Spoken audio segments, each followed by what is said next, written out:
Hello guys, welcome back to my channel. সকলে ভালে আছে আৰু আমিও ভালে আছো।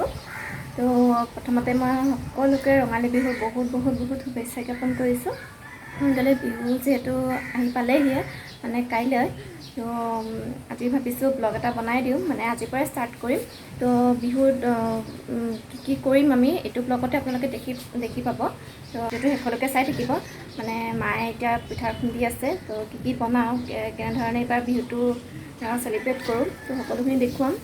মানে এইবাৰ মানে ইয়াতে যিহেতু আমি ঢেঁকী চেকি নাই আৰু কোথাও গুৱাহাটীত এনেকৈ ঢেঁকী পাবগৈ, তো এনেকৈ বেলেগত পালেও আমাৰ ঘৰত মানে নাই আৰু, তো সেইটো কাৰণে মায়ে উৰালত খুন্দি আছে। মানে মিক্সি আছে, মিক্সিত খুন্দিবলৈ মায়ে সিমান এটা ভাল নাপায়, সেইটো কাৰণে উৰালতে খুন্দি আছে। তো ব'লকচোন আপোনালোকক দেখাওঁ। মায়ে উৰালত গুড়া খুন্দি আছে, চাই দেই ভালে। এতিয়া আমাৰ এতিয়া পিঠা গুড়ি খুন্দা হৈ গ'ল, এতিয়া পিঠা বনাম। হয়, এইখিনি দি আছোঁ। প্ৰথমতে পিঠাখন ভাগিছে নাই, এইখন কেনেকৈ ভাগি থাকিলে। এইখন বাৰু ভালে হৈছে, তো এতিয়া এইখন বনাম।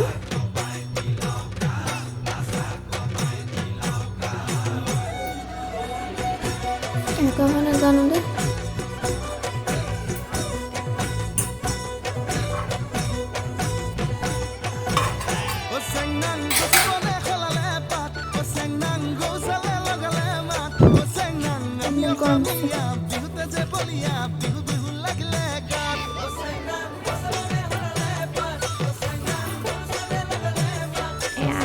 হৈ গ'ল, কেনেকুৱা হৈছে আপোনালোকে ক'বচোন দেই কমেণ্টত।